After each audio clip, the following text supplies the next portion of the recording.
Qualcomm also set to acquire AI startup Modular as it makes its AI software push. Every AI accelerator has the same hidden weakness: memory. The processor may contain thousands of computing units, but those units are useless if model data cannot reach them fast enough. That is why NVIDIA, AMD, and other AI chip companies rely on high-bandwidth memory, or HBM. HBM stacks multiple memory dies beside the processor and connects them through extremely wide interfaces. It delivers enormous bandwidth, but it is expensive, difficult to package, and increasingly scarce. Qualcomm now says it has another answer. The company is preparing China-compliant versions of its new Dragonfly data center products, including AI accelerators, server CPUs, custom chips, and connectivity hardware. The first major accelerator in that roadmap is the AI 250. We announced a complete portfolio of technologies that are going to be where the data center is going. An agentic AI CPU, an accelerator with a new memory architecture. Memory is very hot these days, and we don't require HBM. And we talk about connectivity and custom ASIC, and we put a projection about Qualcomm is going to be a player in the data center. And instead of relying on conventional HBM, Qualcomm is introducing something it calls High Bandwidth Compute, or HBC. The basic idea sounds almost backwards. Use lower-cost memory related to the LPDDR technology found in phones and laptops, then place computing much closer to that memory, so the system does not need to move every piece of data all the way back to the main processor. Qualcomm claims this architecture can deliver dramatically higher effective memory bandwidth while using less power. But the AI 250 is not shipping yet. The China-specific versions have not been fully detailed, and the most dramatic performance numbers come from Qualcomm's own projections, not independent testing. So is this truly an HBM replacement? Or is Qualcomm finding a clever way to enter China's AI market without following NVIDIA's architecture? Why AI chips are becoming memory machines? Artificial intelligence is often described as a computing problem. For training, that is largely true. Large models require enormous numbers of mathematical operations, but inference creates a different challenge. Inference is what happens after a model has been trained. A user asks a question, and the system generates an answer token by token. During this process, the accelerator repeatedly reads model weights from memory. The mathematics for each step may be relatively simple. The difficult part is moving enough data quickly enough. This creates what engineers call the memory wall. The processor can calculate faster than memory can feed it. Adding more computing units does not solve the problem if those units spend time waiting. HBM became the industry's answer because it offers far more bandwidth than ordinary server memory. But HBM comes with trade-offs. It requires advanced packaging. The memory stacks must sit close to the accelerator. The package becomes larger, more complicated, and more expensive. Capacity is also limited compared with ordinary DRAM. As models grow, data centers need both more bandwidth and more memory capacity. Qualcomm believes the answer is not simply a larger HBM stack. It wants to change where the computation happens. What high-bandwidth compute actually does. Qualcomm's HBC architecture fuses memory and compute dies inside the same package. Instead of sending every operation through the full path from the memory array to the central accelerator, certain calculations happen beside the memory. This is called near-memory computing. Imagine a warehouse containing millions of boxes. In a conventional system, every box must be carried to one central worker, opened, inspected, and returned. HBC places smaller workers inside the warehouse aisles. They process simple tasks near the stored data and send only the useful results to the main processor. That reduces data movement. And data movement is one of the largest energy costs in modern computing. The memory itself is not magically as fast as HBM. The advantage comes from avoiding some of the movement that makes lower bandwidth memory appear slow. Qualcomm therefore uses the phrase effective memory bandwidth. It measures how much useful data the architecture can process when computation occurs close to memory. For the AI 250 with first-generation HBC, Qualcomm claims 18 times the effective memory bandwidth of its earlier AI 200 platform. At rack scale, the company lists 7.4 petabytes per second of effective bandwidth and 43 terabytes of memory capacity. That is a huge claim, but it must be interpreted carefully. Effective bandwidth is not identical to the raw physical bandwidth printed on a conventional memory specification. The number depends on the workloads, how much computation can be performed near memory, and how Qualcomm measures avoided data movement. Independent tests will be necessary. Why phone memory is not as ridiculous as it sounds. LPDR was developed for mobile devices. The letters stand for low-power double data rate memory. It is designed to provide useful performance without draining a phone battery. Compared with HBM, one LPDDR chip offers much less bandwidth. But LPDDR is mature, widely manufactured, and available in large capacities. Qualcomm already understands this technology extremely well because it has spent decades designing smartphone platforms. Its earlier AI200 rack is listed with 43 terabytes of LPDDR5X memory. HBC extends the strategy by placing additional processing closer to the memory. This does not mean Qualcomm is taking ordinary phone memory modules and plugging them into a data center accelerator. The packaging, interfaces, and compute dies are designed for a specialized server product. Phone memory is a useful comparison because it explains the memory family, not the final physical product. The potential economic advantage is obvious. HBM is one of the most expensive and supply-constrained components in AI hardware. A system that uses more conventional low-power DRAM could offer greater capacity at lower cost. That matters for inference, where large models may need to remain loaded in memory for long periods. The 133 terabyte per second claim. Some coverage describes the AI250 as reaching roughly 133 terabytes per second per card. That figure is derived from Qualcomm's effective bandwidth roadmap rather than a conventional raw memory bus measurement. The safer way to understand the claim is this. Qualcomm says near-memory processing allows one card to behave as though far more data were moving through the central accelerator than the physical memory interface alone would permit.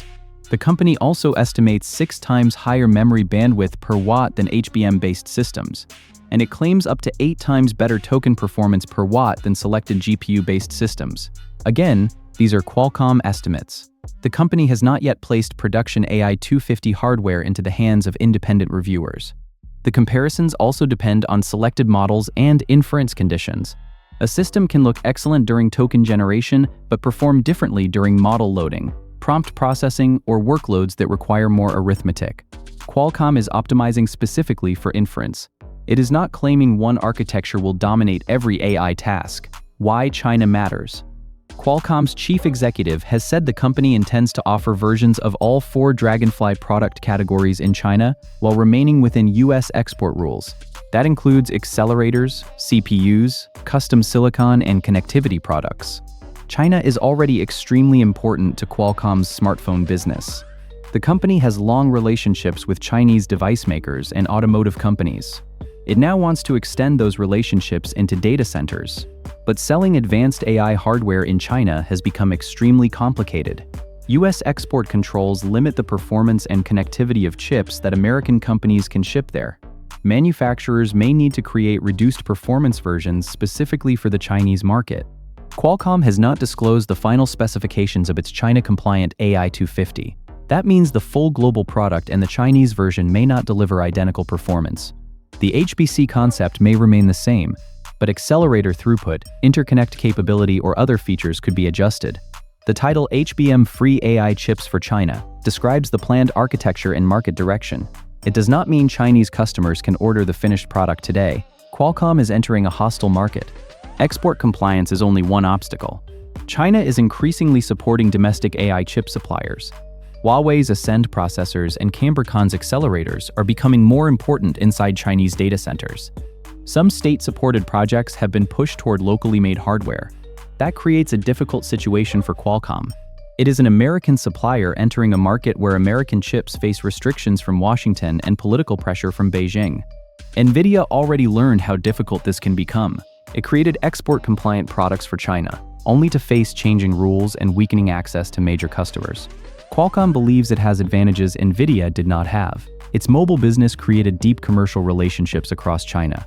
Its architecture may also avoid HBM, a component that is expensive and tightly connected to the most advanced AI accelerators. But relationships do not guarantee adoption. Chinese cloud companies must decide whether Qualcomm's software, performance, and long-term roadmap justify using another foreign platform. Microsoft and Meta give their roadmap credibility. Qualcomm is not entering the data center market with China as its only target. Microsoft has agreed to use Qualcomm's HBC products for AI workloads. Meta plans to use the Dragonfly C1000 server CPU in future systems. Qualcomm also says it has custom chip agreements with 2 unnamed hyperscale customers. These commitments matter because large cloud companies do not select hardware based only on a presentation slide. They evaluate software, reliability, supply, power consumption, and long-term support. Microsoft's involvement suggests that HBC is being taken seriously before commercial deployment, but it still does not prove Qualcomm's performance claims. Large customers often test multiple architectures. The real verdict will come when production systems run large models under real data center conditions. The software problem. NVIDIA's greatest advantage is not only its hardware, it is CUDA. Developers have spent years building tools, libraries, and models around NVIDIA's software platform. Qualcomm must persuade customers that existing AI workloads can move to Dragonfly without enormous engineering effort. The company offers its AI inference suite and Cloud AI SDK. It is also expanding its broader software capabilities. But hardware efficiency means little if customers struggle to deploy their models.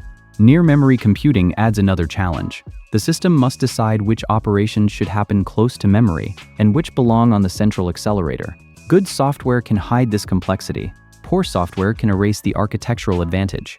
Qualcomm must therefore sell an entire platform, not just a clever memory package. The honest catch. There are 4 major reasons to remain cautious.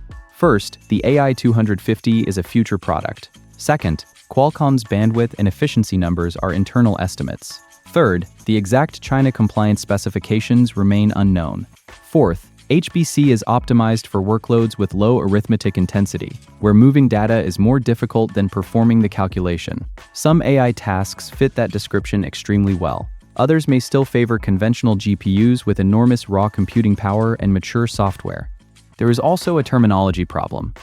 HBM-Free does not mean memory is no longer important. It means Qualcomm is replacing the conventional HBM-centered design with lower power memory and near-memory processing. The entire product is still built around solving the memory bottleneck. My take is that Qualcomm's most interesting decision is not using cheaper memory. It is refusing to accept that every byte must travel to one central processor. For years, the AI industry increased performance by adding larger accelerators and faster HBM. Qualcomm is asking whether some of that work can move into the memory package instead. If HBC works as promised, it could make large model inference cheaper, more energy efficient, and less dependent on scarce HBM. That could be especially useful in China, where access to the most advanced accelerators is restricted, and data centers need alternative architectures. But Qualcomm is entering late. NVIDIA has the software ecosystem. Huawei has domestic momentum. Other cloud companies are building their own custom chips. And the AI 250 still must prove itself outside company presentations. So what do you think? Can near-memory computing replace conventional HBM for large-scale AI inference? Or will Qualcomm discover that raw GPU performance and software support still matter more than cheaper memory? Let me know your view in the comments. And subscribe to Eastern Engine for more grounded coverage of the chips, materials, and engineering ideas reshaping computing. Because Qualcomm is not trying to build another NVIDIA-style accelerator. It is betting that the next AI breakthrough will happen inside the memory itself.